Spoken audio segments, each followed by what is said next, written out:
सुजान चिनॉय साहब, आप एम्बेसडर रहे हैं जापान में, आप IDSA के चीफ हैं और आप बहुत साल से पहचानते हैं शिंजो आबे साहब को। आप कुछ बताइए उनके बारे।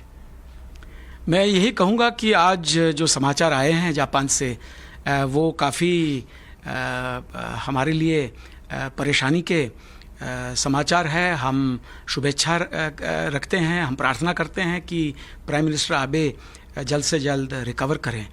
जहाँ तक मेरा कार्यकाल था भारत का राजदूत जापान में होते हुए, तो उस समय मुझे कई बार मौका मिला था, मेरा सौभाग्य था कि मुझे ये तक मिली थी कि जापान के प्राइम मिनिस्टर को पर्सनली मिलें, उनके साथ इंटरेक्ट करें। और हर साल वो एक लंच भी करते थे उन्हीं एम्बेसडर्स के लिए कि जो जापानीज़ में उनके साथ बातचीत कर सकते थे। तो उस ग्रुप में, वो छोटा ग्रुप था मगर मेरा सौभाग्य था कि मैं उस ग्रुप में भी शामिल था। और ये फोटोग्राफ जो है आप देखिए, आपका साथ आबे साहब का, ये फोटोग्राफ कहाँ लिए थे आप? ये फोटोग्राफ जो आबे साहब के साथ है वो उनके निवास स्थान पे लिया गया था। एक यही लंच के बारे में जो मैं बात कर रहा हूँ, उसी लंच के बाद हमने मिलके ये तस्वीर खींची थी वहाँ पर।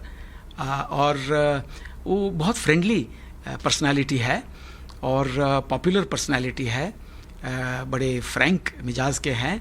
और एक चीज़ मुझे याद आ रही है कि उनको आइसक्रीम का काफ़ी शौक़ है। तो जब वो गुजरात आने वाले थे 2017 में, और गुजरात में आप जानते हैं कि डेयरी और आइसक्रीम तो काफ़ी पॉपुलर होता है, तो वाड़ीलाल से लेके क्वालिटी वगैरह अमूल का, तो हम ये सोच रहे थे कि क्या उनको कुछ हमारा गुजरात का आइसक्रीम खिलाया जाए। अलग अलग हमारे आइसक्रीम होते हैं, चीकू के, वो कस्टर्ड एप्पल के, मैंगो के।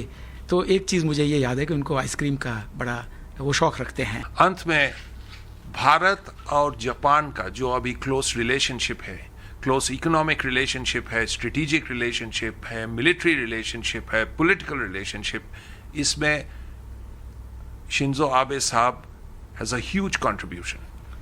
I would say that Shinzo Abe साहब का जो कंट्रीब्यूशन है वो नंबर 1 पे आ सकता है जापान की साइड पे, क्योंकि उनका कार्यकाल भी बहुत लंबा रहा था।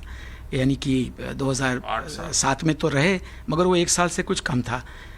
उसके बाद 2012 से 2020 में वो 8 साल रहे, तो उसमें बहुत कुछ कर पाए वो। और उन्होंने एक किस्म की कंटिन्यूटी भी दी इस रिलेशनशिप में। और हर साल हम देखते रहे, खास करके 2014 के बाद जब प्रधानमंत्री मोदी ने अपना कार्यकाल संभाला, तो उसके बाद हमने देखा कि the relationship was growing by leaps and bounds.